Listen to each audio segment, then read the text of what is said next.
Okay, so in section 2, you got to meet all of the other siblings, which you got to see why I'm very frazzled at the end of the day.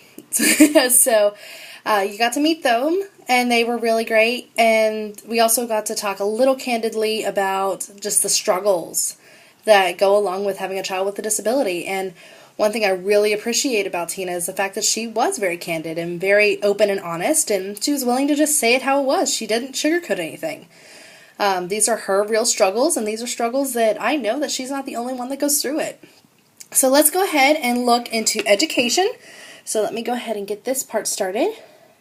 And just to let you guys know, there is a section of bonus features, which I'm sure you will really appreciate. So here we go with education. So let's talk about this wonderful thing called education. At one time, before you started homeschooling, Maddox was in the public school system. Can you tell me a little bit more about his time in the public school system? We actually had a great experience. We had really good teachers. We had 1 year where the teacher, 3 weeks into the year, got injured, and then the assistant had kidney failure, and the other assistant they transferred into another classroom. So we literally had a substitute teacher for the entire year and 2 brand new assistants that didn't really know what they were doing as far as never worked with special eds. Now they all cared about the kids, but that was our only rough year. Other than that, we've had really good experiences. His CDC teacher, I absolutely adore. We still are in touch with her. The main reason we decided to try homeschooling was just simply a resource issue. There's so many kids nowadays that are getting labeled with special ed needs. I have a lot of issues with some of it. I think some of it is a lot of bunk, personally. It really takes away from the kids who have definitive needs that need the resources. Maddox functions really well in a typical classroom and would spend a chunk of his day in there, and then he would spend the rest of it in the CDC classroom, which was where he needed to be, because when the classwork was too overwhelming, that's not where he needed to be, because just sitting there with all that bombarding him would be kind of pointless. But in the CDC classroom, he adored his teacher. And when you're talking a caseload of 10, 15 students, there's only so many minutes in the day that she has to devote to them. So that's kind of where we decided to try homeschooling, was because at the end of the day, I have time. I can sit there with him and say, sound out the word, smooth it out. What's it say? So put it all together. Okay, what's the next word? I can do that. The school system just doesn't have the resources to do that. Okay, and just to clarify for people who don't know, what is a CDC classroom? Comprehensive Developmental Classroom, I believe is what it stands for. Okay, thank you. If you were to pick what type of education Maddox got, what would be your idea of the perfect education, and what goals do you have for him academically? I think the ideal education would be for him to be with his peers as much as possible.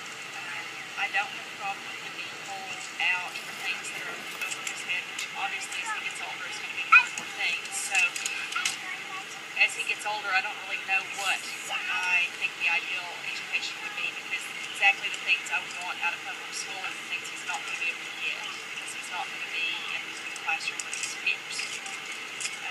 Academically, our goals are right now for him to read and to be able to do some basic self-care type math, so that he can, count change, tell time, some basic math. But first and foremost, our goal right now is to get him reading. And then beyond that, we would love to eventually see him get a high school diploma. Maybe be able to do some courses beyond that, or to be able to learn part of his dad's trade and be able to work in his business in a capacity beyond just manual labor. Okay, so let's go ahead and talk about different areas of support. Out of everybody who is in your life, who is your biggest supporter? My husband, without question. Okay. My husband. What makes him the best support system for you? He lives it. I don't think if you live it, you can truly understand it. Sometimes that's hard to understand, to remember that other people haven't walked in your shoes. and even the people closest to you seem to take for granted or misunderstand what Downs really is. There's very few people outside. I think my parents get it. My mom used to take care of the kids while I worked my 2 days a week, so she just spent a lot of time with them. And I think that's really what you have to do, is you have to spend a lot of time with a child with a disability to truly understand what the family needs, what the family's going through. Other than that, I can tell you all day long that I don't think it really truly resonates until you live it. Okay. That's actually a really good segue to our next question. What are some obstacles that you had to overcome that people really wouldn't understand unless they were in your shoes? Well, for instance, everything takes a lot longer. Mealtime for us is an hour. My husband would come home at night and be like, why are you feeding him? And it's like, because I have sat at the table. This is my 3rd hour of the day. I'm sitting at the table. I'm just going to feed him and get it over with. But people will say, well, just don't feed him. Well, yeah, sure, but he can go for meals after meal after meal and not eat. At some point, it just, sometimes you've just got to do what you've got to do. I get accused of babying him, of doing too much for him, but you're not the one who has to sit and wait, and wait, and wait, and wait. I can send my typical kids to get dressed, and it takes them all of 60 seconds. They're back off running and doing their thing. For Maddox, it's a 10, 20, 30-minute process. Just forgets what he's doing, wanders around, gets his shirt out, finally gets his pants on. It's just an ordeal. Shoes, same thing. It's everything. Until you've been through that, I think it's just really hard to understand. Do you get much support from any family or friends? My parents are very supportive. They help a lot. Their biggest problem is they live 100 miles away. So, I try to only ask when it's really needed. My in-laws, not so much. They're helpful at moments, but it's very much on their agenda, not being able to flex to ours, and that's what we really need. Date night, that's just kind of, what's that mean? We're not the kind of people who ask for help, and there's just not a lot of people that offer it. Okay, so are you able to get respite care so you can go on date nights or get your hair done or any other errands that you need to run? Not really. Okay, are you actually part of any support groups or other functions that supports Down syndrome awareness or helps support the cause? We're part of the Down syndrome group here. The group does some functions.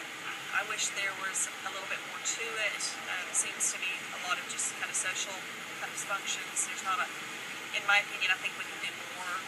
I've been on the board, and I'm not on the board anymore. I guess it's been good. It's got its good aspects, but I would like to see it be a little bit more. Okay. Are there any functions coming up that you will be attending? Buddy Walk, which is our annual big fundraiser, is this Sunday, so we try to attend that. A lot of weeks we're out of town the week they do it. Just seems to fall on our vacation week. But if we're here, we're there, we support, we donate.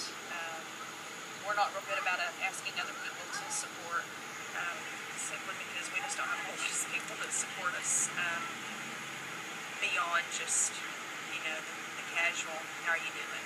Sure. Tell me about the great thing that you told me about earlier with medals going on. This year it's called Medals for Medal, and athletes that have run marathons, half marathons, and triathlons donate their medals to,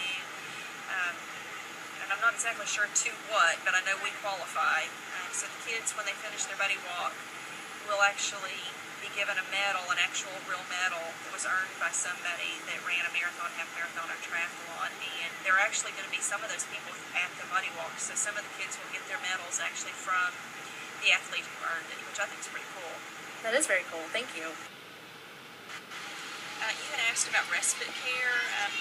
My husband and I don't get to do a lot of like date nights and stuff. I do work 2 days a week, so in essence, that's kind of my respite. It gives me a chance to get out of the house, be around adults, to function in a kind of a real world setting, and then I get 5 days a week to be with my family. It's a really good balance as far as going out on dates. My husband works about 80 hours a week, which makes that hard just from a timing standpoint. And then, by the time you pay for a sitter and pay for a date, it gets a little expensive. So we're just not real big on it. Every now and then we'll probably do one or 2 date nights a year.